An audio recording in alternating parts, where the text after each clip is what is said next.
Channel आज हम thermal engineering में जानेंगे बॉयलर एफिशिएंसी के बारे में। Boiler efficiency may be defined as the ratio of heat actually used in producing the steam to the heat liberated in the furnace.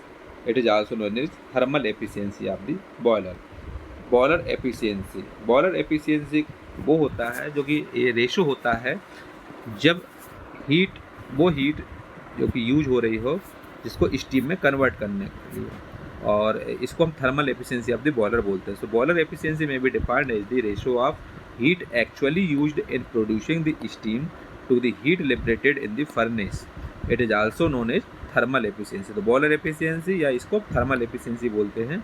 ये होता है heat actually in producing steam को produce करने के जो हीट की ज़रूरत पड़ रही वो upon heat liberated in the furnace में जलाने में हमारे पास हीट हो रही है वो, उनका दोनों का रेशो बॉयलर एफिशिएंसी कहलाता है। तो यही डेफिनेशन में दिया हुआ है, it is the ratio of heat actually in producing steam to the heat liberated in the furnace.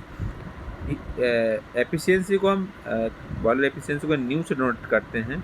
New equal to रहेगा MEH-HF1 अपॉन CB। ME मतलब एवोपोरेटिव मास रहेगा, H एंथैल्पी रहेगा, HF1 भी रहेगा एवोपोरेशन पर एंथैल्पी जो रहती है वो, और CB रहेगा इसमें कैलोरीफिक वैल्यू। तो इसमें हम जानेंगे, इसमें लिखा हुआ वेयर ME इक्वल टू है mass of water actually evaporated और actual evaporation in kilojoule per kilogram of fuel होगा, और CB इसमें रहेगा calorific value of fuel in kilojoule per kilogram of fuel रहेगा। इसके साथ साथ इफ़ MS इसमें रहेगा total mass of water evaporated into steam in kilogram में, और MF रहेगा mass of fuel used in kilogram. इसमें जो मास ऑफ फ्यूल यूज हो रहा है वो किलोग्राम में, और इसमें mass of water evaporated use हो रहा है स्टीम में वो किलोग्राम में रहेगा। ME इक्वल टू रहेगा MS अपॉन MF जो कि रहेगा किलोजूल रहेगा, kilojoule per kilogram of fuel. Efficiency क्या होगा, nu equal to MS-HF1 upon MF into CB। ये रहेगा एफिशिएंसी, बॉयलर एफिशिएंसी का फार्मूला। तो इस तरीके से हम जानते हैं बॉयलर एफिशिएंसी के बारे में।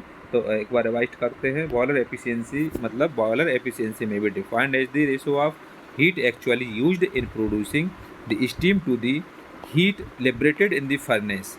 It is also known as thermal efficiency of the boiler. Mathematical form दिया हुआ है, बॉयलर एफिशिएंसी या thermal efficiency equal to heat actually in producing steam upon heat liberated in the furnace. तो nu equal to MEH-HF1 upon CB, जहाँ पर where ME equal to mass of water actually evaporated और actual evaporation in kilojoule per kilogram of fuel, और CB है यहाँ पर calorific value of fuel in kilojoule per kilogram of fuel. If MS यदि MS है total mass of water evaporated into steam in kilogram, और MF है इसमें mass of fuel used in kilogram, then ME equal to होगा MS upon MF kilojoule per kilogram of fuel. तो efficiency क्या हो जाएगी boiler efficiency, nu equal to MS-H-HF1 upon MF into CB। ये इसका फार्मूला हो जाएगा। ये रहेगा बॉयलर एफिशिएंसी और फिर थर्मल एफिशिएंसी कहलाएगा।